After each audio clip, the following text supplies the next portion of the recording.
Hi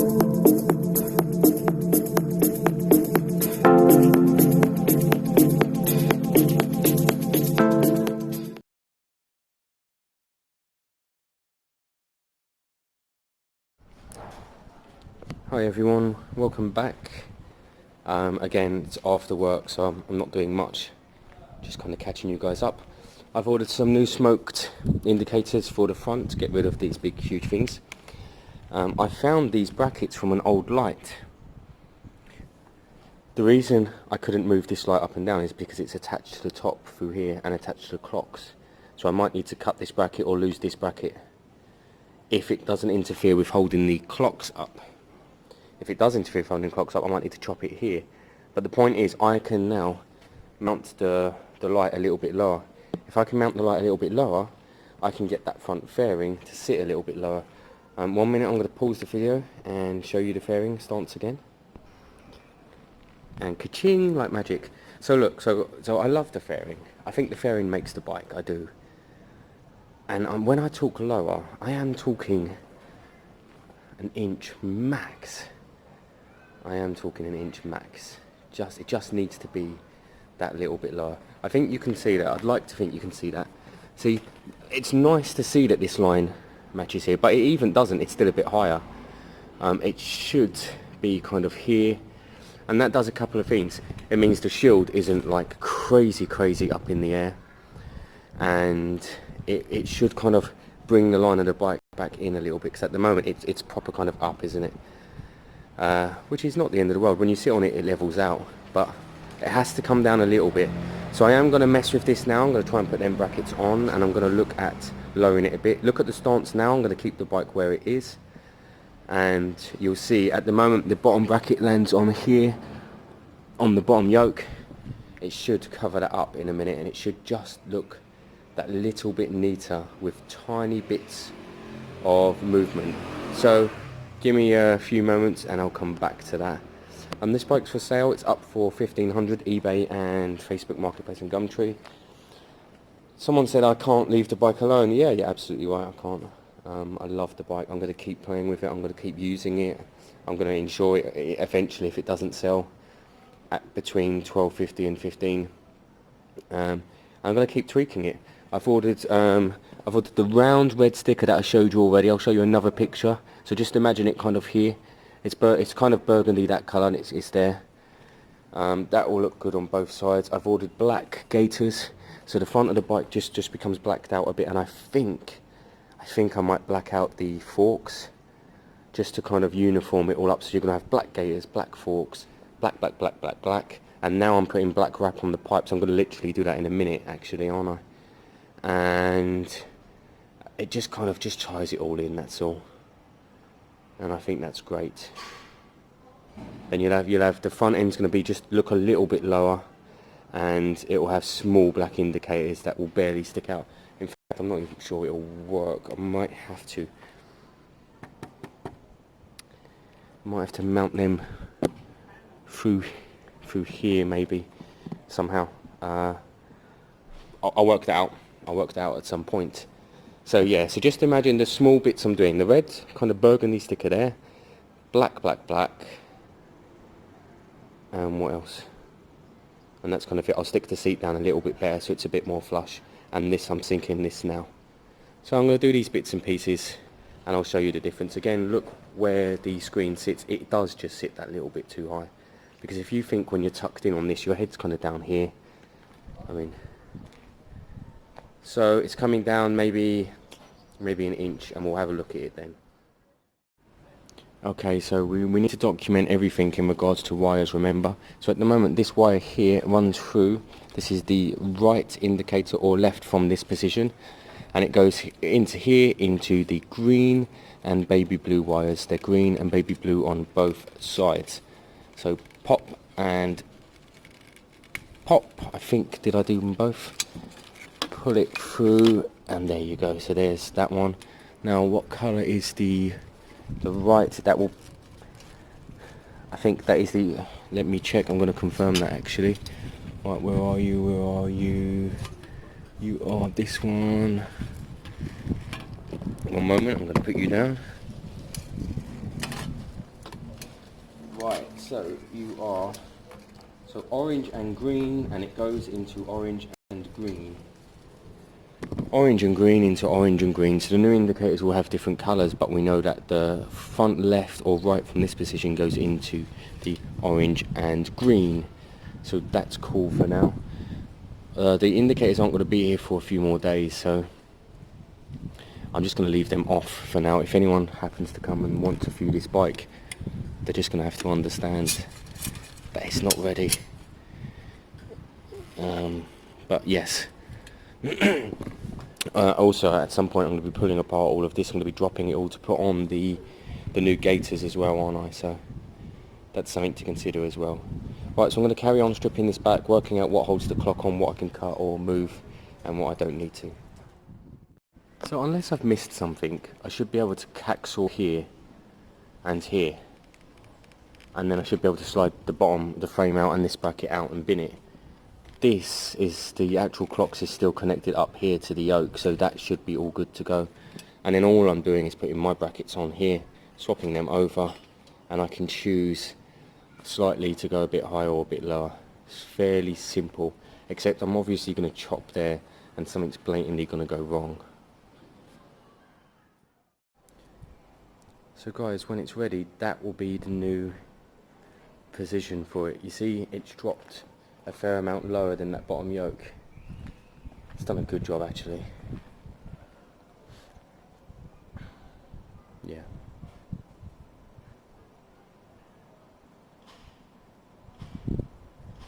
Can't easily go more because something's restricting it. I'm not sure what that is. Potentially can go a little bit more, but your head still needs to be able to tuck in. Let me have a seat on it and see. Can you zoom out on it? How do you zoom out? No idea. Let's have a look.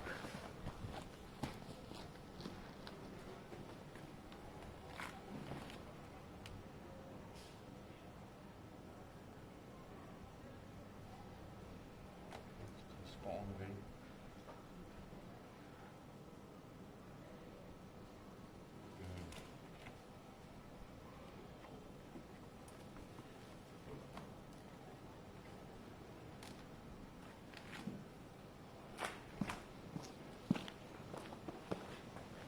I think that's the position, guys. I think it has to be.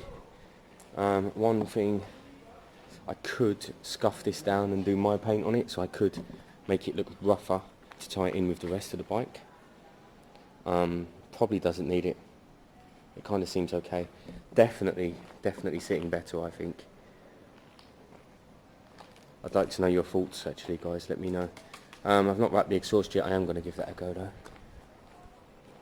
Yes, I think that headlight's right. Yeah.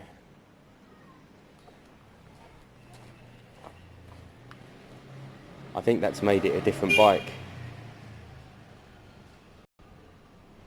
Such a shame I can't lift the rear shock just a touch. I wonder if you could do like a bracket or something. Like if you had something like that.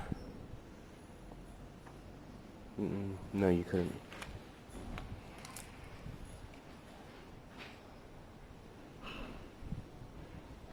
Again though, like someone said, it's not my bike. As in, it's not going to be my bike, so.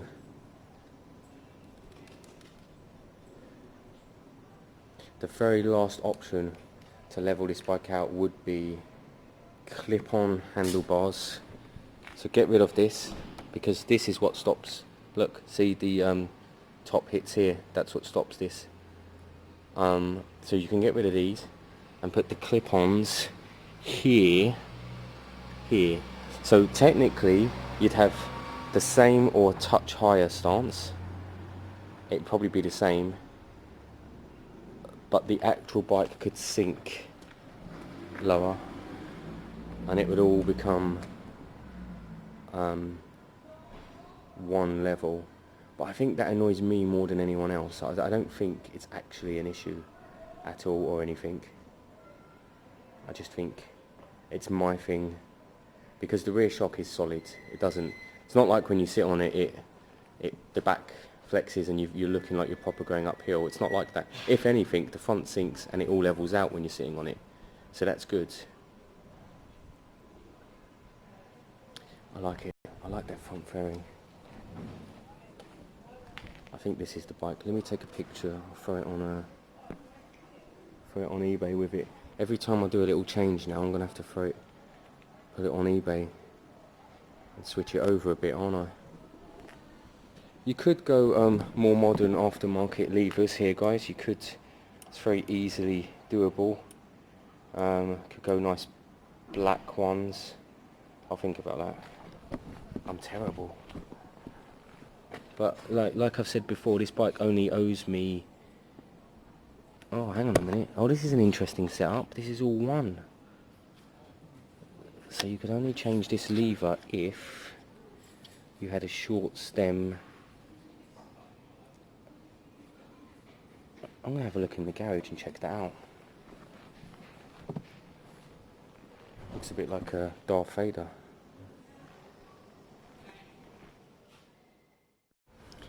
Okay, so this is going to be a how-to video. It's going to be how to wrap my motorcycle exhaust. So you buy your exhaust wrap from eBay. There it is. It comes in a roll like that. You can choose the colour. You get blue, red, green, anything you want really. That is black. It's dark grey, but that is classed as black. Now I've got plastic cable ties here. They're no good. You need the metal ones, so I'm going to use the plastics for now and then switch them to metal later on. The only reason you need to switch to metal is because once you warm up that's basically fiberglass. Once you warm the bike up, it will smoke and it crackles, and it takes kind of a few days to really settle down, and they snap off. So you need the metal ones. I'm going to order some, or I've got some. Where am I going? Don't cut this, because you'll find that you're too short and then it gets annoying. Just kind of loosen it all out along the floor and pull it through as you need it. Now this is fiberglass. You should really use gloves, because it irritates your skin, irritates your eyes and everything else. I've not got any gloves, so I'm going to use my hands. But yeah, make sure you're washing your hands regularly. Try not to touch your eyes and stuff like that, because it will irritate them.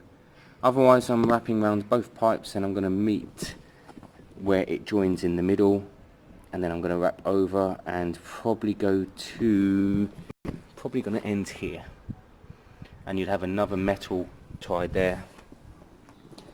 You'll have both pipes wrapped and it ends there, and that normally looks good. Don't go higher. I mean, you can, but I don't like it. There's no need, there's no point. You go to there, you're just wrapping the pipes. It's just for look. So people say that if they're heated, more air comes out, it goes a little bit faster. I don't know about that. If anything, actually, they can go against pipes. They can trap moisture, and they can make the pipes more dirty, and these pipes are clean. But I do like the look on a calf racer, so I am going down that route. Yes, so that's what I'm going to do. I'm going to roll it all out. The first twine I'm going to do, I will show you, but the first twine I'm going to do, I'm going to overlap itself maybe twice. Once, twice. So the first one's going to be a double wrap, and then I'm going to half wraps over and around the pipe until I get down to my destination. You got to keep pulling it, keep tightening it up, make sure it don't slip around, so that it stays nice and taut. You have to keep it like that. And then keep some cable ties close, which I've got here. Keep some scissors close. Get to your destination, and yeah, and then make sure you've secured it all. So I'm holding out a bit at the garage because someone's coming to see the BMW. Hopefully they realise what work's gone into it and they buy it. Because any of the profits made will help me out with Sue's bike over there, which is exactly what this channel's about. It's about exactly doing that, helping out. It looks alright. That back tyre's got a bit splashed. I better give it a quick wipe. But I don't want to go too nuts. I don't want to polish. Well, it's not a turd, but you know what I mean. I don't want to over polish it. It kind of just is what it is, really. It's £1,250. I've looked on eBay and there's nothing around that price. So I'm not easily going to flex here. To an extent, I'm looking for £1,250. I might go to 12, but not easily. Yes, what I'm doing here, so we've got the wrap now. Now I'm thinking about things like this should go black now because it just lets it down. You've got a bit of weld there. It will look much nicer.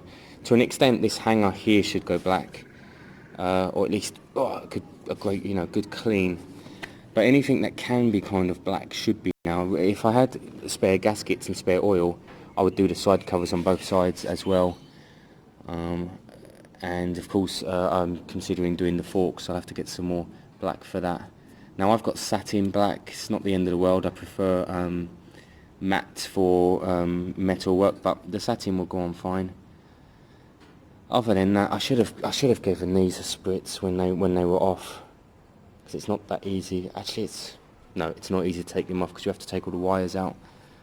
What you can do is paintbrush a bit of black on. That doesn't hurt.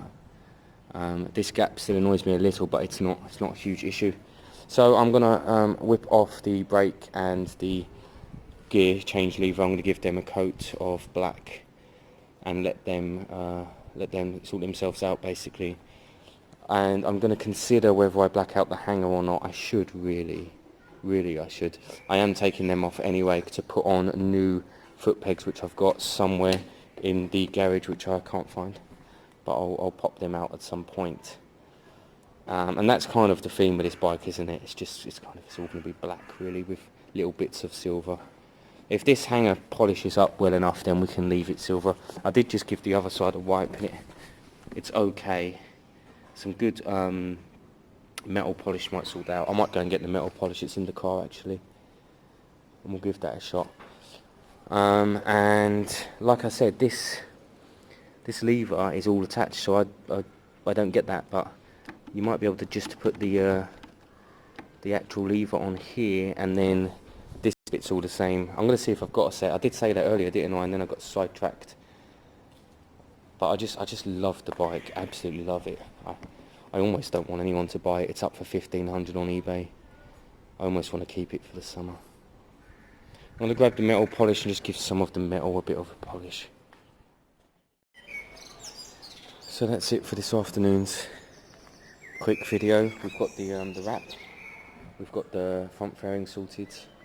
The BMW didn't sell, although the guy did come and look at it. There's some things on a bike that just kind of let it down, no matter how hard you try. And it's just when someone comes and scrutinises it, like look, you've got just that little bit of rust there. You just kind of have to, anything that they might see, you have to kind of look, this kind of bit of rust here, like we can take that off with the brush, cleaning the caliper. This here, look, it just makes it look unloved. This is terrible, this. I'm going to look for a second-hand one on eBay. You basically, even here, look, even these bolts. You basically have to get a brush on anything like that and take it away, because it looks unloved. And then people come and see the bike and they're not keen. Now this guy might, I expect him to come back. I think he'll probably come back, he'll probably buy it. But you've got to do your absolute best to clean up any of them bits that make it look unloved. And it's a pain. I mean, look, who wants to mess around up here? But it is something that does just have to be done, because people are looking at it. I've got to try and get a second-hand back foot peg there, because that's wrecked, and that really lets it down. You can't clean that up enough to make it look good, even if you painted it black. Side casing's not great. Half tempted to buy one that's in good nick, but do you want to mess around with all that again? Wheels need a really good clean, but the back wheel's not too bad. The back wheel's easy enough to clean on the stand, because I can spin it. Look, front wheel's quite awkward to clean. You need to get the polish on it. Stuff like that. But that's why I price my bikes reasonably, because other people can do that kind of work. Anyway, that's it for today. Waiting for the relay for this. Hopefully that'll come tomorrow or Wednesday. And we'll keep plugging away at these bikes.